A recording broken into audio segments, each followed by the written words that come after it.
dou as boas-vindas ao Autoconsciente, um podcast que fala de vida interior para ajudar você a se entender melhor. Eu sou Regina Gianetti, instrutora de Mindfulness, a sua repórter da alma, e aqui eu compartilho reflexões e ações para uma vida com mais autoconsciência. A minha intenção é que ao terminar um episódio, você se sinta melhor do que quando começou.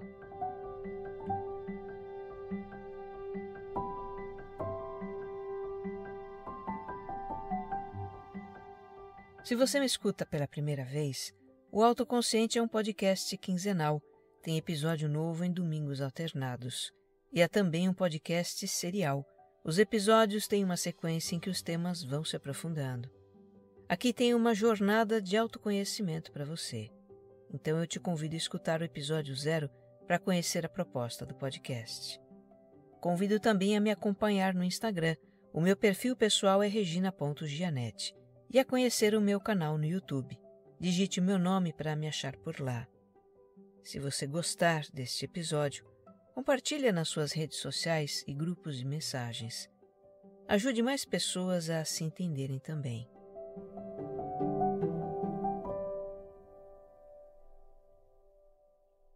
Episódio 124. Ética.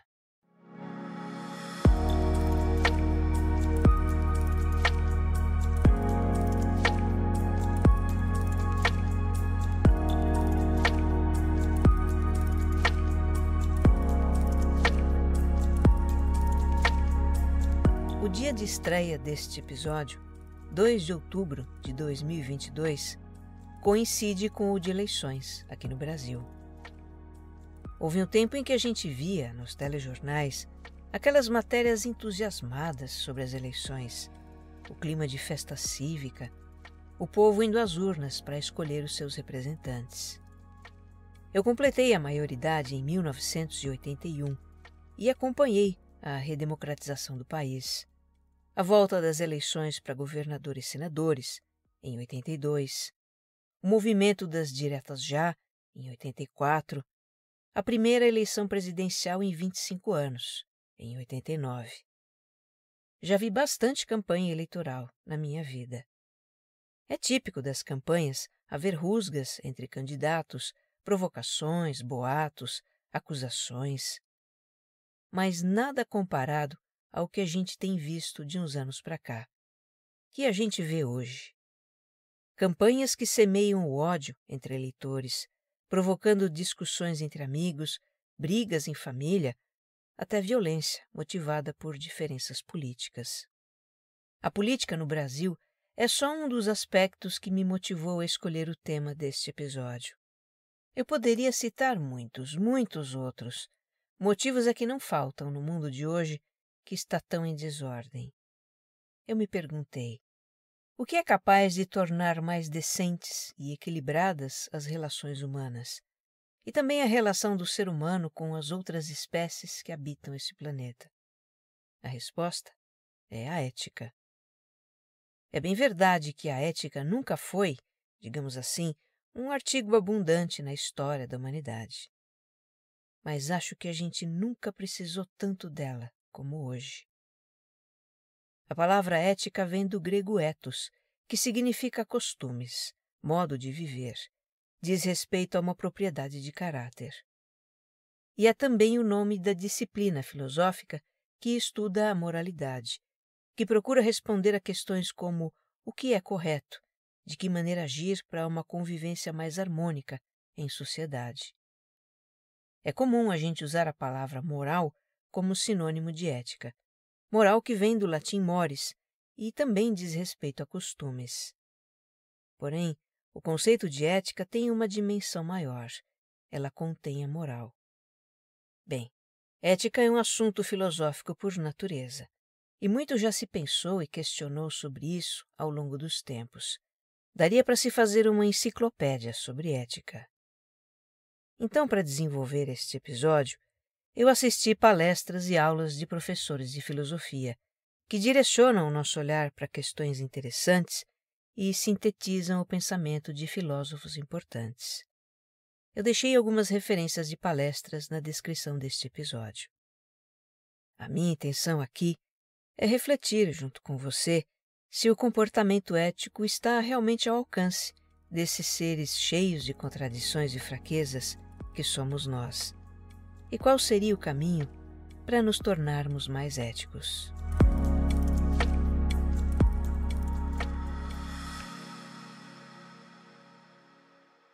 Às vezes a ética parece ser uma questão muito complexa. Em certos aspectos, ela varia conforme os valores morais e costumes de uma sociedade. Por exemplo, há sociedades em que é moralmente aceito um homem ter mais que uma esposa, é moralmente aceito haver pena de morte, não é aceito consumir bebida alcoólica, não é aceito consumir carne bovina, coisas que a nossa cultura, enquanto brasileiros, considera de forma diferente. Também varia conforme a época, a consideração do que é ético. Exemplos.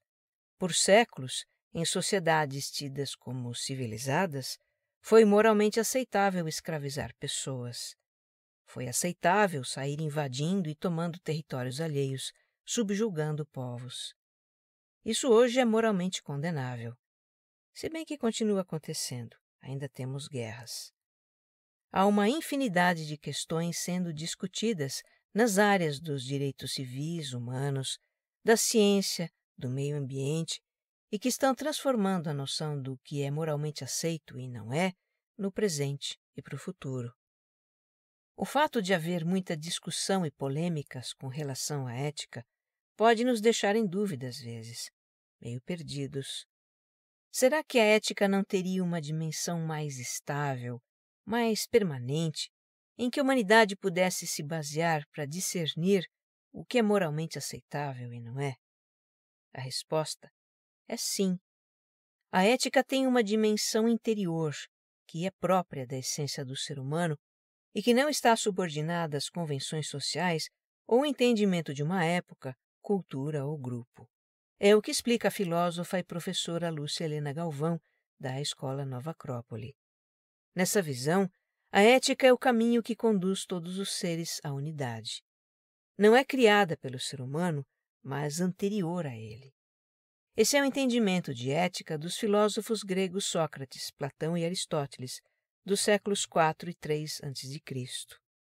Por exemplo, Platão, na sua famosa obra A República, defende a ideia de que o ser humano tem em si uma natureza ética, foi feito para ser ético e, ao tornar-se ético, assume o lugar que lhe cabe na ordem universal.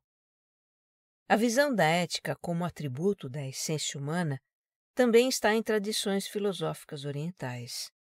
Exemplos são o hinduísmo e o budismo, que surgem mais ou menos na mesma época dos filósofos gregos.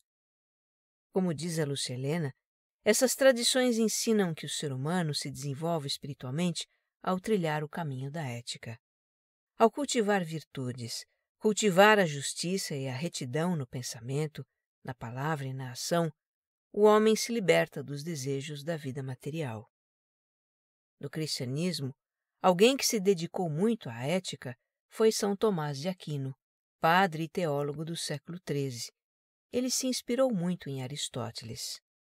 Um ponto interessante da filosofia de Tomás de Aquino é que a ética não consiste apenas em fazer o bem ou o que é correto, mas consiste também no modo como se responde ao mal. Para ele, a ética se relaciona à confiança em um universo ordenado, no qual todas as coisas têm um sentido, incluindo o mal. A professora Lúcia Helena explica essa relação. São Tomás dizia que o bem se fortalece, se potencializa na superação do mal. Do ponto de vista de quem olha de cima, olha o todo, tudo é necessário, e o mal é um obstáculo a partir do qual o bem se eleva. Nada que nos acontece é por acaso, mas reflexo de ações e escolhas passadas ou oportunidades de novos aprendizados. Na visão do cosmo ordenado, os acontecimentos são pedagógicos, destinados especialmente a cada um de nós. Se confiamos nisso, podemos ser éticos, ela diz.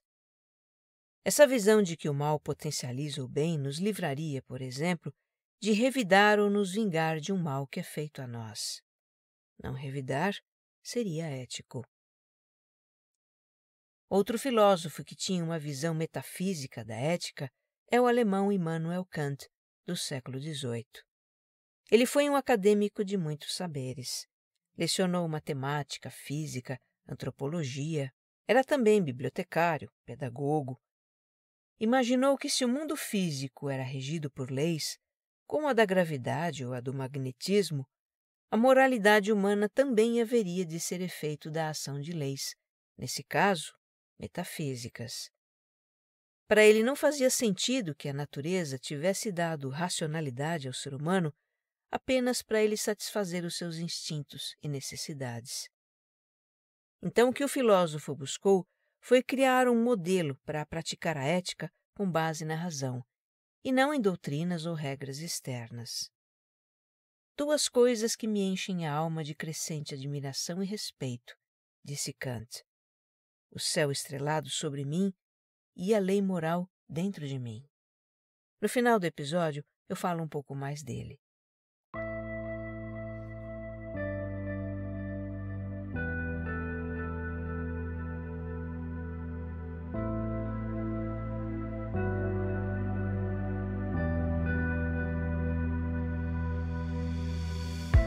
Para mim faz todo sentido essa visão da ética como algo que não vem de fora, mas de dentro do ser humano, da sua essência. Entendendo eu aqui essência como algo da nossa dimensão espiritual. Porque pensa aqui comigo, se nessa dimensão existimos em unidade com tudo mais que existe, não há outra possibilidade que não seja querer o bem e agir pelo bem de toda forma de vida. Sob esse ponto de vista, a ética já está em nós, ela só precisa ser cultivada. Agora, é bem verdade que no nível de consciência do nosso eu físico, de carne e osso, as coisas não são bem assim, né? A ação ética muitas vezes rivaliza com os nossos desejos, conveniências e interesses mais imediatos. Platão dizia que é como se houvesse duas entidades dentro do ser humano. Um homenzinho em miniatura, representando o nosso lado moral, racional, que aspira ao bem, e um animal, representando o nosso lado instintivo, movido por medo e desejo. O humano e o animal que habitam o interior de cada um de nós frequentemente querem ir em direções diferentes. O desejo pode nos levar a ações antiéticas. Desejo de poder, de gozo, de posse sobre algo ou alguém, de conquista. Eu estou aqui me lembrando do personagem Desejo da série de TV The Sandman, aquela que eu citei num episódio recente sobre sonhos. O desejo é um trator, passa por cima para obter o que quer e usa todos os meios disponíveis. É a moral. E quando não é o desejo, é o medo que pode nos levar a atitudes antiéticas. Medo de ficar para trás, de perder, de nos ver em desvantagem. Esse nosso aspecto instintivo é visto como a base da natureza humana por alguns pensadores. Eles, portanto, não acreditam que o ser humano seja essencialmente ético. Segundo esse outro ponto de vista, a ética não viria de dentro, mas teria que ser imposta a partir de fora. O mais conhecido e talvez radical nessa visão é o filósofo inglês Thomas Hobbes, do século XVI, aquele que falava que o homem é o lobo do homem. Para ele, o ser humano é essencialmente mau, egoísta e precisa ser controlado, ou é um perigo para a sociedade e para si próprio. Hobbes acreditava que a convivência entre humanos só seria possível sob a autoridade de um governante ou Estado forte, com leis e regras morais, criando uma espécie de pacto social para manter a ordem e a estabilidade. Sigmund Freud não era exatamente um filósofo, mas de qualquer forma foi um importante pensador. E ele também acreditava que não é natural do homem ser ético. Freud escreveu um livro muito conhecido, chamado O Mal-Estar na Civilização, em que ele diz que a vida civilizada só é viável se o ser humano reprimir os desejos e impulsos da sua porção primitiva. Sob esse ponto de vista, a moral e a ética seriam um instrumento de controle do indivíduo. O que a gente percebe aqui, então, é uma visão da ética como convenção social que vem de fora, uma ética também coercitiva que as pessoas adotariam para evitar más consequências. A professora Lúcia Helena não bota muita fé na adoção de uma ética motivada pela coerção. Sinceramente, eu também não. Fazer algo considerado correto por medo de ser punido não é ética, é adestramento, e é o tipo de comportamento que desmorona quando ninguém estiver vendo, ela diz. E lembra de uma alegoria que Platão criou para ilustrar a fragilidade de uma ética por coerção, a história do Anel de Giges. Giges era um pastor de ovelhas que trabalhava para o rei. Levava uma vida humilde e tinha que ser muito correto, servindo ao rei. Um dia, quando ele estava no campo com o seu rebanho, aconteceu um terremoto que abriu uma grande fenda no solo. Aí, curioso, Giges desceu a fenda e encontrou ali um túmulo, e no túmulo encontrou um anel de ouro com uma pedra. E pegou o anel para si. Mais tarde, ele estava com um grupo de pastores e, brincando com o seu anel, virou a pedra para a parte interna da mão. E aí algo estranho aconteceu. As pessoas à sua volta falavam como se ele não estivesse presente. Deve ter sido algo assim: ué, cadê o Giges? Ele se assustou, voltou a pedra para fora e ficou pensando no que havia acontecido. Aí testou virar de novo a pedra para dentro e novamente pareceu que ninguém o via. Conclusão: o anel tinha o poder de torná-lo invisível. Ele poderia fazer o que quisesse sem ser visto. E aí, Giges bolou um plano. Invisível, ele entrava à vontade no palácio do rei, se aproximou da rainha, acabou seduzindo a rainha, depois matou o rei. Ficou com o palácio, a rainha e o poder. Moral da história: a ética adotada por uma imposição, por convenção social, e não por uma convicção pessoal, essa ética não tem força para deter o desejo egoísta, o impulso instintivo. Quando a pessoa tem a oportunidade de fazer o que a moral imposta a impede de fazer, e ninguém está vendo, ela faz.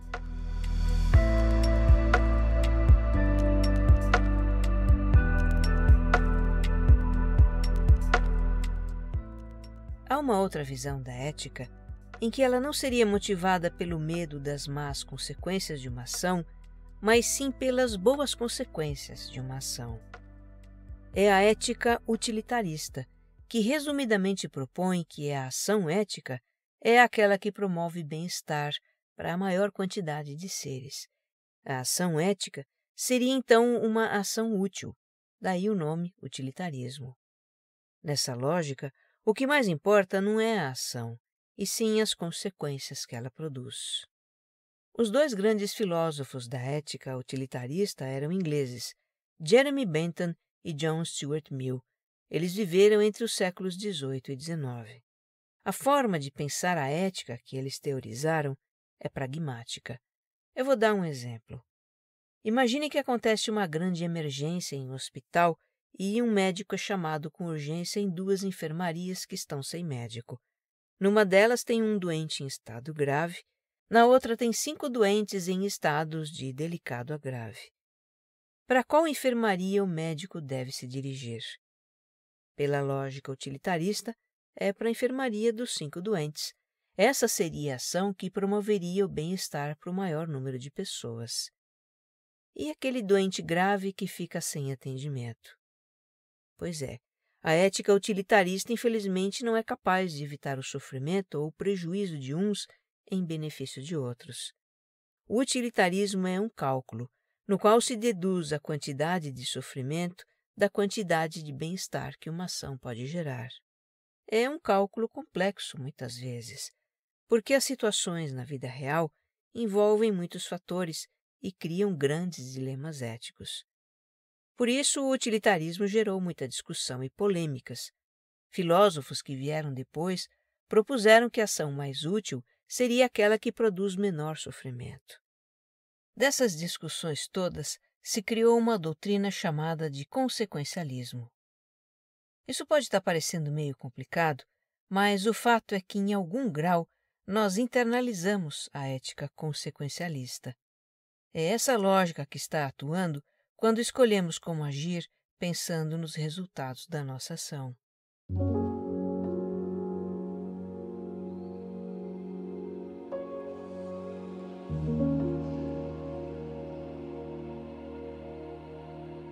O que eu intencionei fazer até aqui foi apenas sobrevoar algumas ideias sobre ética para a gente refletir sobre o lugar que ela tem na nossa vida. E quem sabe também reconhecer o que nos motiva a agir eticamente. Se é o receio de punição ou do que os outros vão pensar, se é uma relação custo-benefício, tipo o quanto ser ético nos custa e o quanto esse custo nos recompensa, se é uma convicção íntima, uma questão de consciência, enfim. Para mim, produzir este episódio me fez pensar sobre essas questões e reforçou em mim a ideia de que a ética é um atributo da nossa essência, que o desenvolvimento da espiritualidade caminha junto com o da ética. Esse é o tipo de coisa que a gente até sabe, mas de que precisa se lembrar, né? Eu também tive um insight escrevendo sobre esse assunto. Eu vou compartilhar aqui com você. Eu sempre achei que o exercício das virtudes levava à ética. Ou seja, que buscando agir com justiça, honestidade, retidão, altruísmo, generosidade, etc., desenvolveríamos o comportamento ético. Agora eu estou vendo essa questão de forma diferente. É o exercício da ética que desenvolve as virtudes. E aí eu acho que as ideias de Kant podem nos ajudar muito com isso. Bom, ele parte da premissa de que o comportamento do ser humano é governado por leis, assim como acontece com entes e fenômenos da natureza. A diferença é que nós temos livre-arbítrio. Podemos escolher agir ou não em concordância com essas leis. Mas, de qualquer forma, há em nós, como atributo da nossa essência, a orientação para sermos éticos, que o filósofo denominou de imperativo categórico. E então, para que a gente tenha atitudes éticas, ele propôs seguirmos uma máxima que diz mais ou menos assim: haja como se a sua ação devesse servir de lei para todas as pessoas, implicitando nessa ação sempre o respeito à humanidade, tanto nos outros como em nós mesmos. Com um exemplo fica mais fácil entender. Imagine que você precisa pegar o objeto que um amigo deixou na portaria do prédio dele. Coisa rápida. A rua é movimentada, não tem nenhuma vaga para estacionar o carro. E para complicar, você está com pressa. Aí vem o pensamento de parar o carro em fila dupla. E agora? Parar ou não parar? Lembrando a máxima de Kant, haja como se sua ação devesse servir de lei para todas as pessoas. Então, vamos transformá-la em questionamento. Parar em fila dupla deveria servir de lei para todas as pessoas? Seria bom isso para todos, para você mesmo? Tornaria o mundo melhor? Parece que não. Carros parados em fila dupla atrapalham muito o trânsito, e o trânsito atrapalha a vida de todos. É verdade que parar em fila dupla é infração de trânsito.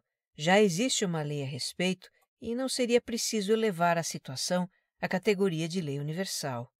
Mas você talvez concorde comigo que a maioria dos nossos deslizes éticos é em situações nas quais sabemos o que é certo. A sacada da máxima de Kant é que ela não apela à lógica da coerção, mas amplia nossa perspectiva, nos faz considerar os efeitos das nossas ações nas relações com as outras pessoas, no funcionamento da sociedade. É nessa chave que funciona a ética, na da convivência harmônica, que, em essência, é o que desejamos. A máxima de Kant também é muito útil em situações em que temos dúvida sobre qual é a ação moralmente correta, quando não está disponível a referência de uma lei, de um código, e tudo que temos é a nossa consciência. E é assim, exercitando a ação ética, que vamos fortalecendo em nós aquelas virtudes todas: integridade, justiça, honestidade, retidão, altruísmo, generosidade e outras mais.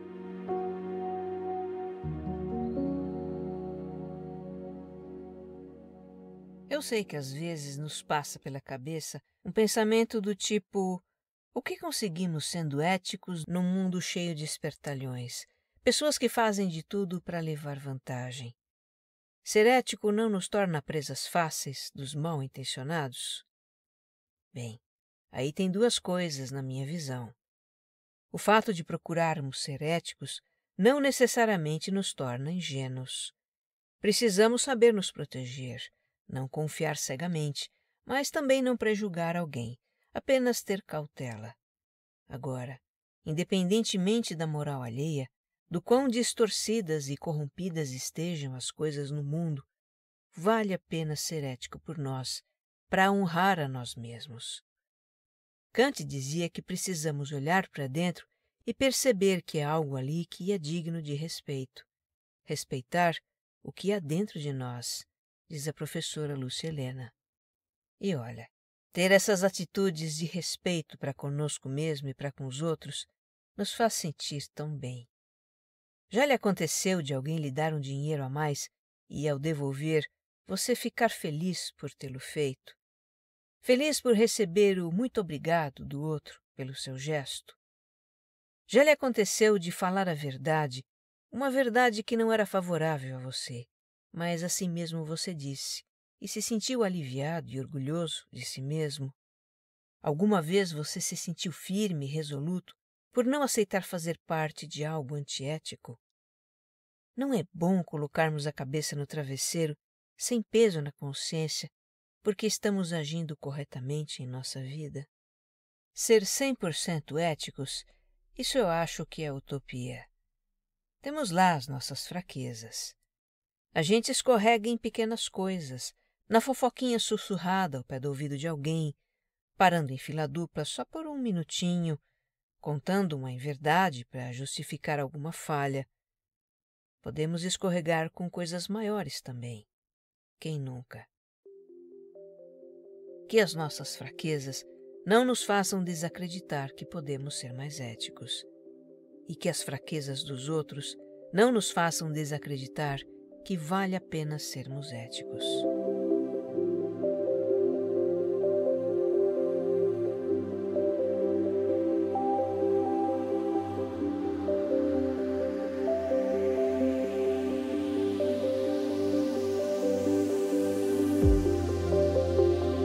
Eu conheço uma história que poderia servir de metáfora disso.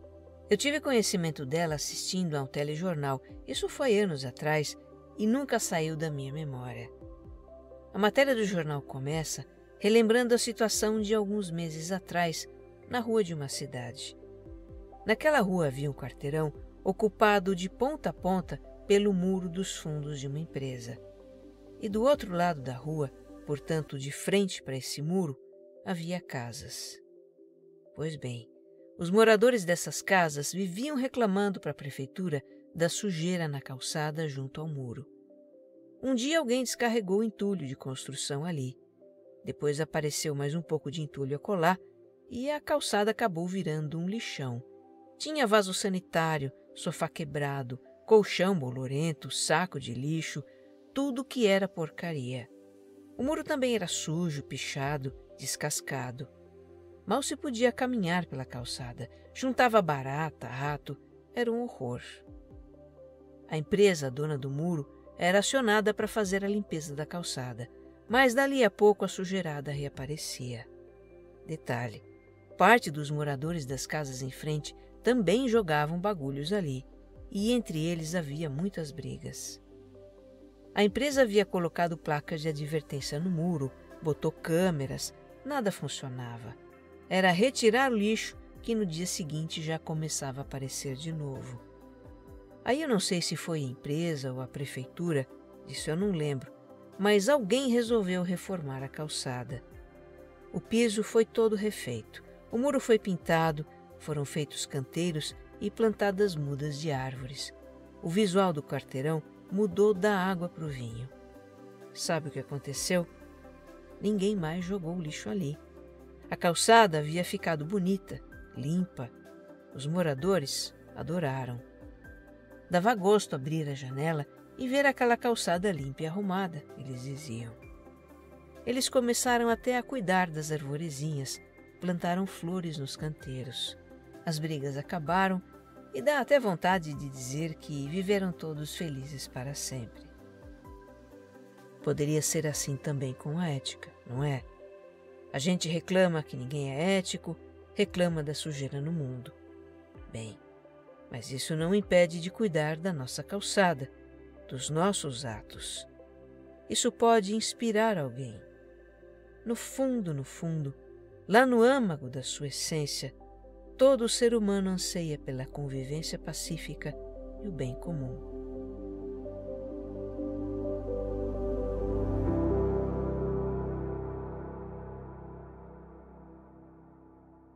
Que você esteja bem. Um abraço.